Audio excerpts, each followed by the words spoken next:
Bonjour chers compatriotes. Donc je viens m'adresser à vous concernant l'affaire de Rasel. On vient d'apprendre, enfin les informations circulent sur les réseaux sociaux que un huissier de justice d'origine béninoise nommé Sofiano est allé faire une razzia à Rasel, qui est un quartier d'Ovando, où il a cassé un établissement, l'établissement La Réussite, il a détruit des commerces. Pire encore, il a fait tirer à armes réelles sur des citoyens qui étaient là, des citoyens sans armes, hein, tout à fait, non, qui étaient juste là. Donc il les a tout simplement fait tuer pour soi-disant récupérer un terrain, parce qu'il soi-disant il avait une autorisation de récupérer le terrain, et donc ça l'autorisait à tuer des gens. En plus de casser, ça l'autorisait aussi à tuer des gens. Donc moi, ce que je voudrais vraiment m'attarder un peu, c'est l'indifférence des gens. Donc d'abord, je vous montre Sofiano. Sofiano, les Gabonais, si vous vous souvenez, c'est le même qui avait voulu faire enfermer Jean Ping, le président élu, à 66% des votes en 2016. Sofiano, donc c'est ce béninois très influent, hein, un peu comme Macron Bessi à l'époque. C'est l'un des béninois les plus influents aujourd'hui au Gabon. euh, qui est vraiment plus roi que le roi, c'est-à-dire qu'au Gabon, il est plus gabonais que le Gabonais. Il considère que lui, il a le droit d'aller tuer des gens parce qu'il a un papier signé par des gens de la justice qui sont bien entendu complices de ce crime. Donc Sofiano, il est allé casser un établissement, ce qui veut donc dire que tous les enfants qui étaient dans cet établissement scolaire, c'est un collège ou un lycée, la réussite, je crois que c'est un lycée, hein, ce qui veut dire que, bon, vu la surcharge de classes qu'il y a en ce moment au pays, à peu près 100 élèves par classe, donc un lycée, ça compte à peu près combien? Une quarantaine, cinquantaine d'enfants de salle de classe. Donc vous imaginez à peu près 400 à 500 enfants qui se retrouvent en plein milieu du mois de février sans pouvoir aller à l'école parce que l'établissement est complètement impraticable. S'ils y vont, ils y risquent leur vie. Si vous avez vu les images qui circulent, ils ont complètement cassé les pilots, hein, qui soutiennent donc la toiture, ce qui veut dire que ces bâtiments qui sont en plus un étage peuvent s'écrouler à tout moment. Donc Sofiano, hein, cet huissier qui a voulu enfermer un président élu par un peuple, maintenant aujourd'hui a mis dans la rue, a ruiné l'année scolaire de près de 500 élèves. Mieux, il a fait tirer à balles réelles, parce que c'est pas lui directement, bien sûr, il est parti avec une armada de policiers véreux qui ont tiré à balles réelles, hein, sur des citoyens. Et aujourd'hui, il y en a un qui est entre la vie et la mort. Je vous montre une image réelle, hein. Aujourd'hui, en 2019, au Gabon, on fait de l'expropriation avec des balles réelles où on tue des gens. Voilà ce jeune homme. Le lit est complètement rempli de sang. Je ne sais pas si vous pouvez voir. La photo n'est peut-être pas assez montée, mais je vais essayer de vous montrer. Le lit est complètement, il est baigné de sang. Ce qui veut dire que cet homme, il est vraiment sur le point de mourir s'il n'a pas l'aide nécessaire. Et connaissant les hôpitaux du Gabon, il y a de quoi craindre.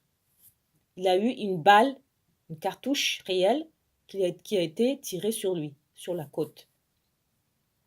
Donc, pour pouvoir récupérer des terrains, on a au Gabon, un Béninois aujourd'hui a le droit de faire tuer des Gabonais, de mettre des centaines d'enfants, de ruiner l'année scolaire de centaines d'enfants et de ruiner les efforts de dur labeur de Gabonais, de citoyens, comme ça, en détruisant leur commerce, c'est-à-dire des familles qui ne pourront plus du tout avoir de revenus, pourront plus se nourrir, pourront plus payer le loyer, pourront plus subvenir aux besoins de leurs enfants, c'est-à-dire des familles complètement qui passent d'un état déjà suffisamment précaire, mais qui passent à un état de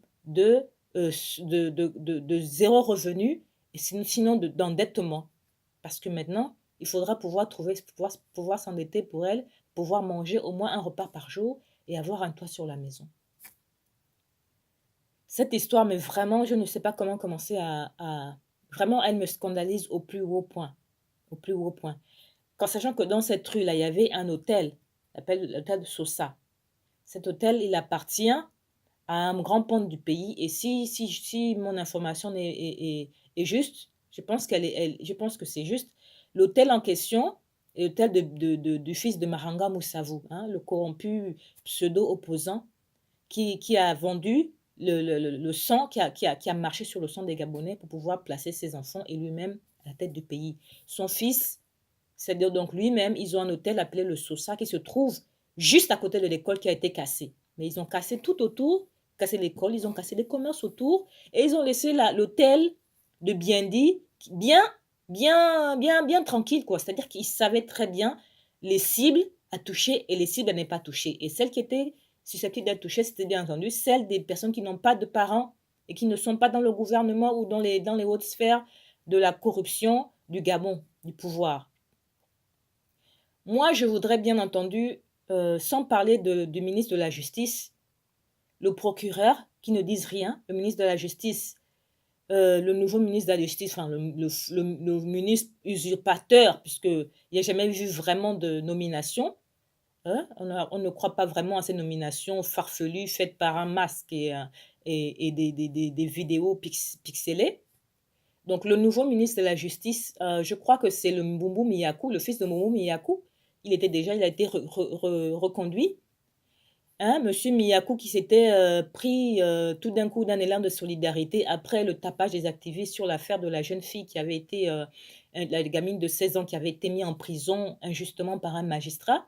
Il avait fait de la récupération politique pour pouvoir se donner une image positive. On n'a toujours pas entendu une seule parole de cet homme. Le procureur de Libreville, je ne sais pas quel est le nom du nouveau procureur. Il y a un meurtre, hein. Il y a un meurtre là. Un meurtre. C'est pas une balle blanche, c'est pas lacrymogène, ils ont pris un fusil, ils ont tiré à bout portant sur un citoyen qui était juste là. Aucune violence, aucune arme, même pas une arme blanche sur lui, on l'a juste tiré comme ça dessus. Le procureur de Libreville, il ne dit rien. Miyaku ne dit rien. Le premier ministre, le rigolo là, hein, l'idiot de Kongé Bekale, il ne dit rien entendu parce en ce moment, il est en train de savourer hein, la joie d'avoir enfin accédé à ce fauteuil sur lequel il a fantasmé depuis 20 ans. Il ne dit rien. 3M, elle est trop occupée à pouvoir tripatouiller la Constitution et préserver une place au chaud avec Sylvia et la cruche. Elles ne disent rien. La loi, c'est pour les pauvres. La justice, c'est pour les pauvres. Que font... Moi, je m'adresse d'abord là maintenant aux Gabonais d'Ovando. Moi, j'ai grandi à la SNI et je sais que à l'époque, quand on entendait quelqu'un crier « Au voleur !», tous les gens du quartier sortaient dans la rue pour pouvoir défendre le voisin qui se faisait cambrioler. Il y avait toujours une solidarité. Quand tu entends que l'enfant de tel, du voisin, avec qui tu joues toujours, s'est fait taper par les enfants d'une autre cité, les enfants de la cité de moi-même, j'étais dans les groupes. On part défendre la copine qui s'est fait tabasser par une fille qui se trouve dans la cité à côté ou bien dans les 3-4 maisons à côté de notre cité. Il y avait toujours cette solidarité-là. On avait toujours cette solidarité entre voisins, entre amis, quand il y avait un voisin qui perdait quelqu'un, tous les autres venaient. Tous les autres voisins venaient, faisaient la veillée. Hein, moi, je voyais le témoignage des parents, comment ils étaient solidaires les uns avec les autres, que ce soit les parents des autres envers les miens ou les miens envers les parents des autres. Là, il y a un jeune homme qui a été tué. Les parents des enfants qui ne pourront pas aller à l'école, là, que faites-vous? Que dites-vous? Est-ce que vous savez qu'au Bénin, un Gabonais n'a pas le droit d'acheter un terrain? Au Gabon, les Béninois ont des terrains en vrac. Alors que pour un Gabonais, avoir un terrain, c'est le parcours du combattant. Mais les Béninois les ont très facilement parce qu'ils ont des connaissances. Il y a beaucoup de Béninois, et puis ils ont l'argent, donc ils peuvent facilement corrompre. Ils ont des terrains comme ils veulent. Mais au point où ils vont aller détruire même une école, Et puis, ils vont même tuer des innocents. Et les gens ne disent rien. Les Gabonais de Lasni et d'Ovando. Pourquoi vous êtes aussi indifférents, égoïstes et méchants? Pourquoi personne ne va voir la maison de Sofiano et elle a brûlé? Pourquoi personne ne pas brûler la maison la maison de Sofiano, casser sa voiture? Vous attendez quoi? Vous imaginez une histoire pareille au Bénin? Est-ce que ça peut même passer, traverser l'esprit même d'un Gabonais, aller faire ça au Bénin? Déjà qui n'ont même, les Gabonais là-bas n'ont absolument aucun droit. Une histoire comme ça au Bénin, les Béninois, ils auraient sorti toutes leurs machettes, leurs couteaux pour aller découper tous les Gabonais qui sont au Gabon, qui sont au Bénin. Mais vous-même, un seul Béninois qui vous fait la misère comme ça, vous ne dites rien. Un seul Béninois. On ne vous demande pas d'aller bouler tous les Béninois. Mais il y a Sofiano. C'est quelqu'un, un multirécidiviste, qui avait voulu déjà emprisonner carrément Jean Ping. Hein? Il avait voulu faire emprisonner Jean Ping. Vous imaginez? Maintenant, il tue aujourd'hui, là, vous ne dites rien. Est-ce que vous savez qu'aujourd'hui, n'importe qui est haut placé peut venir avec un papier signé, et puis vous, là, vous qui avez les maisons là-bas, hein, vous les parents là, qui avez la génération 50, 60, 70 ans, ou même les jeunes 40 ans là, hein, vous avez déjà votre terrain, vous avez commencé à construire, ou vous êtes déjà assis dans le terrain familial depuis 20, 30 ans, 40 ans, vous dites que voilà, personne, ça c'est la maison familiale. Est-ce que vous savez que n'importe qui, un Béninois, un Libanais, un Français, peut venir avec un papier, et même un Gabonais, il n'y a pas longtemps, il y a 1 an et demi là, il y a un Bongo qui a fait arracher un terrain à une famille qui était installée depuis longtemps, qui avait construit une belle maison, ils l'ont fait arracher avec un papier signé de la justice, parce qu'ils connaissent tout, ils ont les signatures même d'un mort, Ali Bongo, ils ont les signatures d'Ali Bongo depuis sa tombe. Ils peuvent venir, toi qui me regardes là, parce que tu es retraité, tu te dis, moi c'est bon, moi j'ai ma maison, mes enfants vont la prendre quand je vais mourir. Ils peuvent venir à tout moment de ton vivant, ou quand tu seras mort, tes enfants venir arracher le terrain. C'est ce que Patience a fait à Port-Gentil. Des terrains ancestraux, elle les a arrachés. C'est ce qu'Asselé a fait à Libreville, des terrains familiaux qu'il a arrachés. C'est ce que, comment ça s'appelle? J'ai même oublié le nom. Ils font tout ça.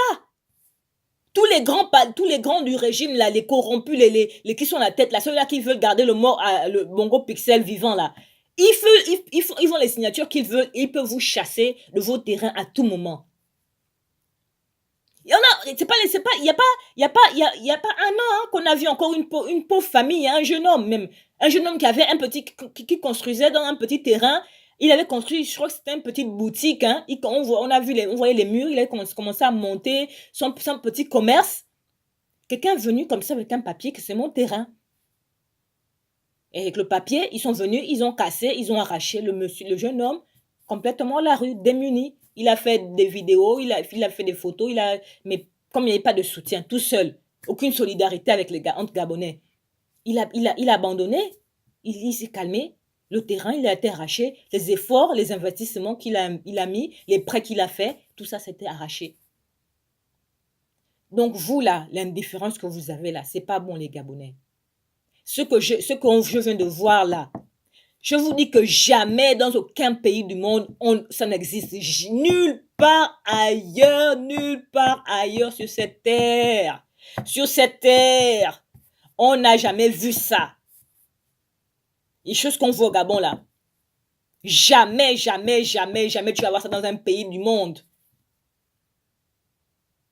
Parce que là où les étrangers vont ailleurs, moi qui suis étrangère dans un pays étranger, Gabonais dans un pays étranger, je vois comment moi en tant qu'étrangère, et je vois comment les étrangers se comportent. On respecte les nationaux, on respecte la loi, et surtout on est reconnaissant pour la possibilité qu'on nous donne de pouvoir que ce soit travailler, même si moi en tant que je travaille, donc j'apporte ma force au pays, mais je respecte en même temps le pays. Mais chez nous, ce qu'ils font là,